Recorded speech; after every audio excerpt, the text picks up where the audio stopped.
It's not about making that little circle go faster so your Netflix will come in faster. Do people in your community have the ability to compete on an international marketplace in terms of providing products and services? And if the answer is no, then we need to do something about it. And I think people get that. Hello there. You are listening to episode 180 of the Community Broadband Bits podcast from the Institute for Local Self-Reliance. I'm Lisa Gonzalez. Maine has struggled with some of the worst connectivity in the country.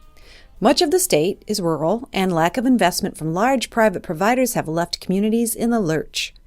In the past 2 years, local leaders have stepped up to raise awareness, and in places like Rockport and Sanford, municipalities are developing municipal fiber networks on their own.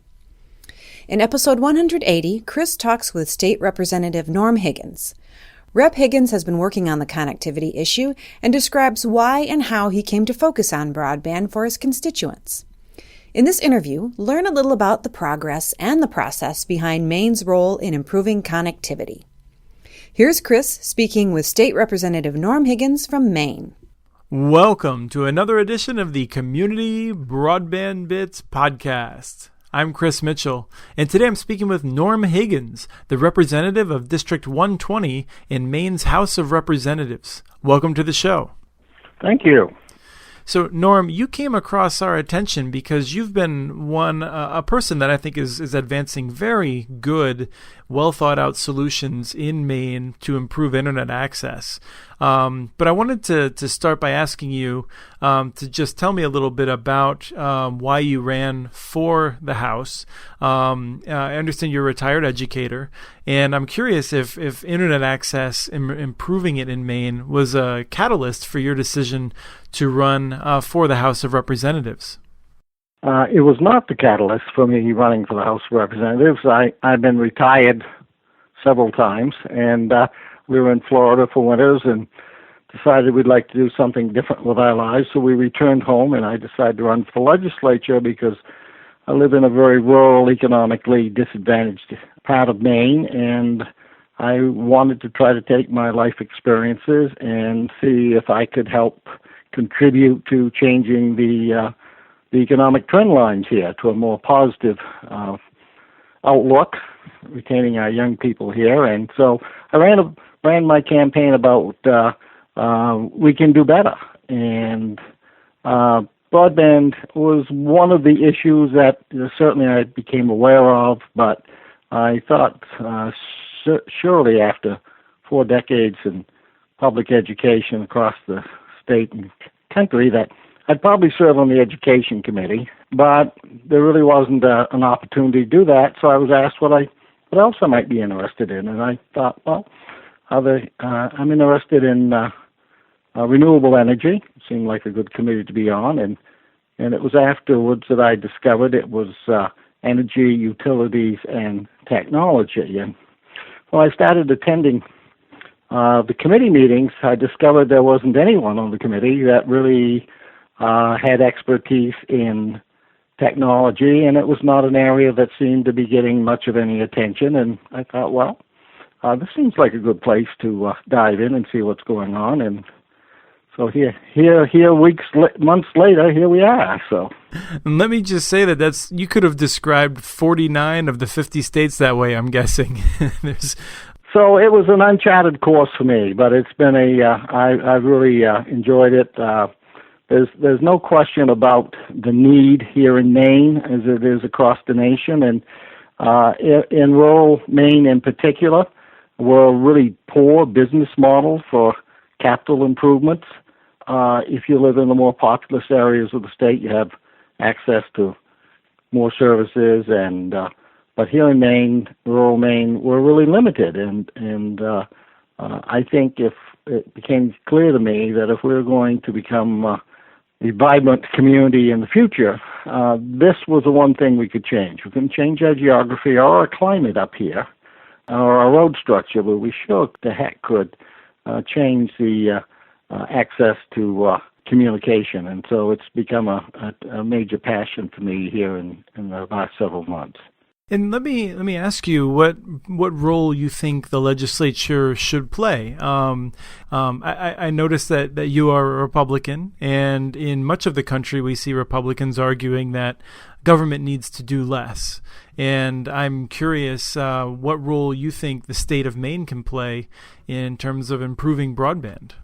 Well, I am a fiscal conservative Republican, but I'm an investment Republican. I believe that the federal government and the state government have a role to invest in those areas that will benefit particularly the national and state economy and local economies. And what we're seeing is that when private business is unable, for economic conditions or whatever the case may be, to be able to provide those services at the level that we need, then I think government can play a role as providing as a stimulus and creating additional opportunities. So I certainly philosophically have not had an issue with promoting broadband. And the major piece of legislation, one of the major pieces of legislation I proposed was municipal broadband access fund.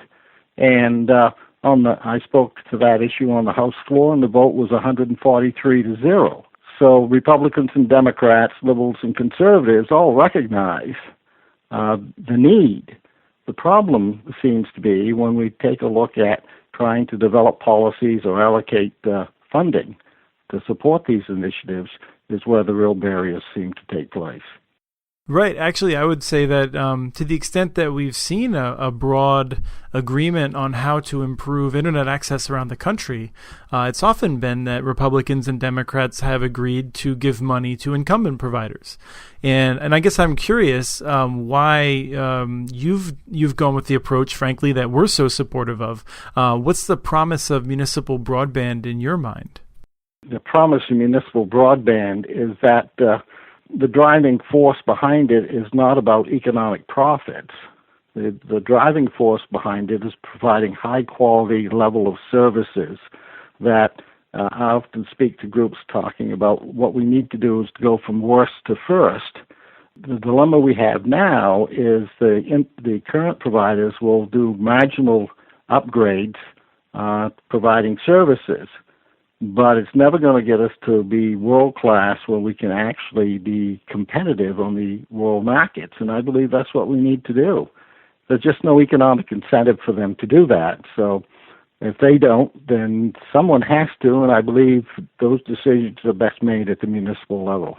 So you ended up introducing a bill which made it all the way through. It had quite a rocky road, despite the overwhelming support that you noted. The governor opposed it, and there was it was caught up in some of the excitement that you've had up in Maine politically. But the bill was designated LD 1185, and I'm curious if you can tell us more about what you had in mind and its path through the legislature. Well, I created a broadband I handed out to every single legislator and met with them one-on-one.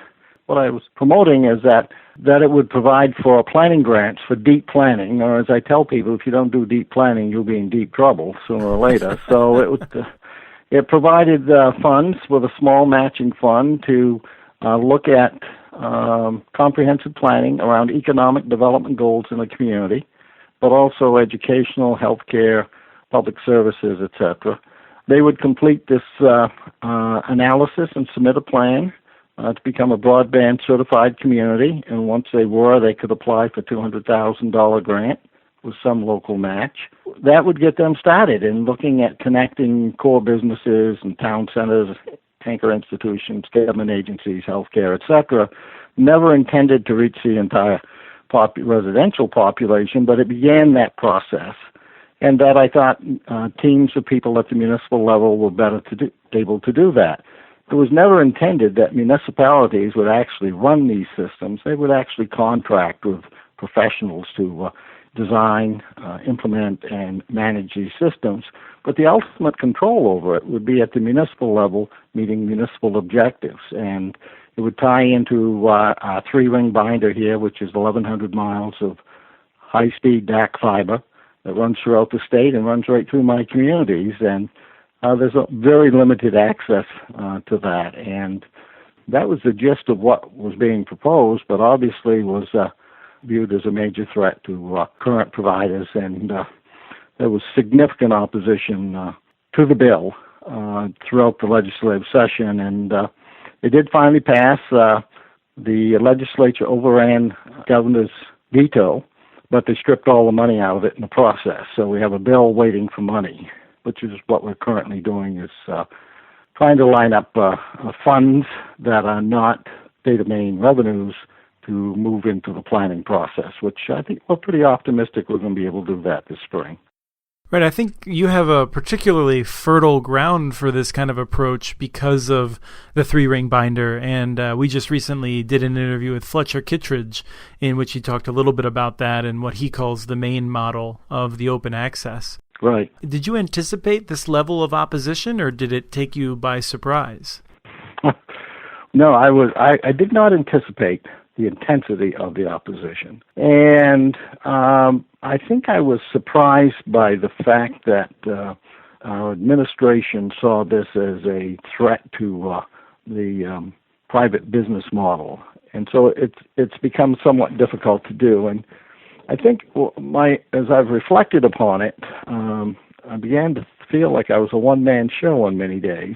And groups, Broadband Coalition, people like Fletcher Kittredge and others here in Maine who actually helped me think through and helped me design the parameters of the bill, were all very supportive.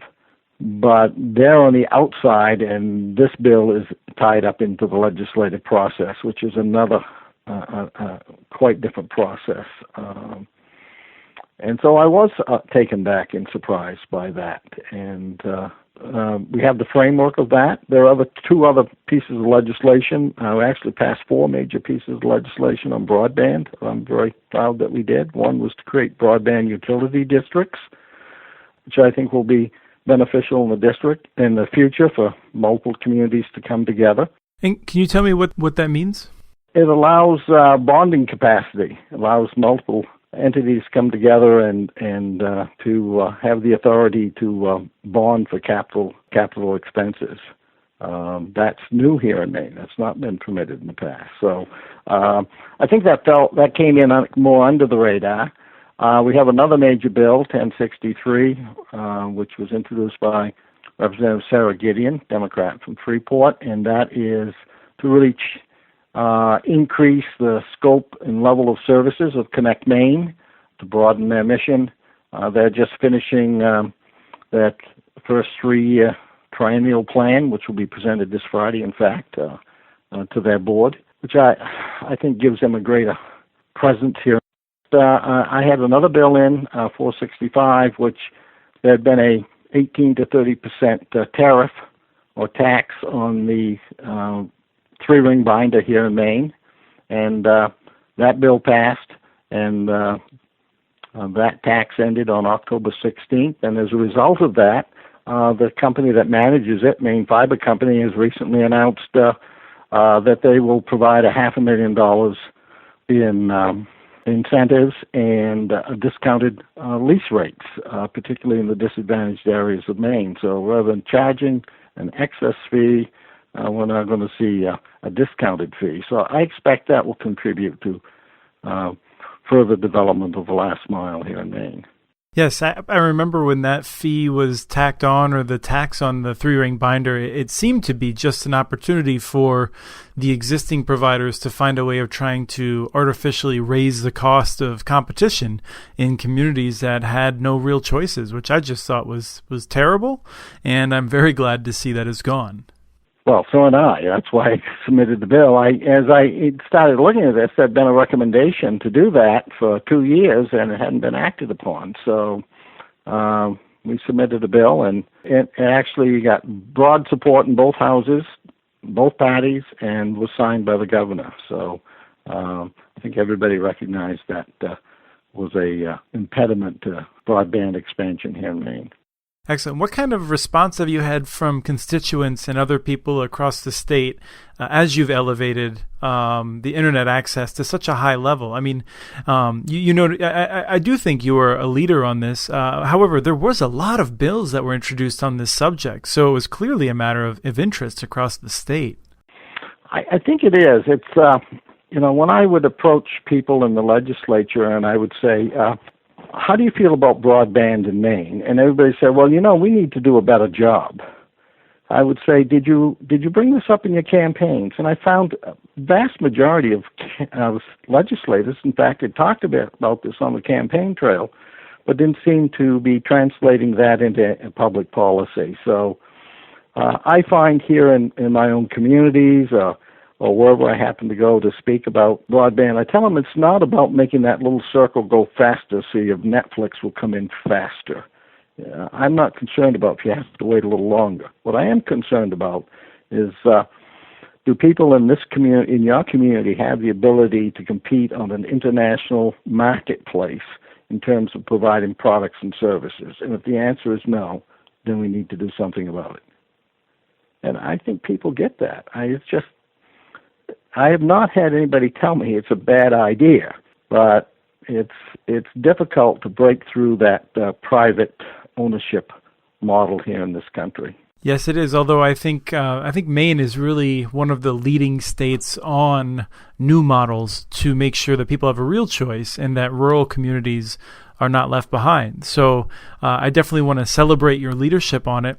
And as we wrap up, I'm curious if there's anything else you want to tell us from your experiences. I think the thing that has perhaps gained great attraction for me, living in a rural area where healthcare services are limited in terms of getting quality access to specialized services, that I think telemedicine is a driving issue here for us to think about. It's just not about economics and education. It's about healthcare, and I think it's about home care. Wherever I go and I talk to senior citizens about healthcare monitoring in the home, people talk to me a lot about that, and they oftentimes tell me that the number one fear is not about dying. The number one fear is being forced from their homes because of healthcare issues. And so I think the longer that we can maintain the independence and the healthcare of our seniors in their homes, not only is it financially a reasonable thing for us to do, but I think it's the morally right thing to do. And the public, I think, really does get that piece. Well, thank you so much for coming on our show, and we wish you the best in terms of the next session, and certainly in terms of finding the funds that are necessary to move forward the program that you created. Thank you so much. Thank you, Chris. That was Chris and State Representative Norm Higgins from Maine recapping last year's legislation. We expect to see more activity as the state continues efforts to bring better high-speed connectivity to rural areas. Follow Chris on Twitter. His handle is @CommunityNets. You can also follow MuniNetworks.org stories on Twitter, where the handle is @MuniNetworks.org. Send us your ideas for the show. Email us at podcast@MuniNetworks.org. Thank you to Arnie Huseby for the song Warm Duck Shuffle, licensed through Creative Commons. And thank you for listening to episode 180 of the Community Broadband Bits podcast.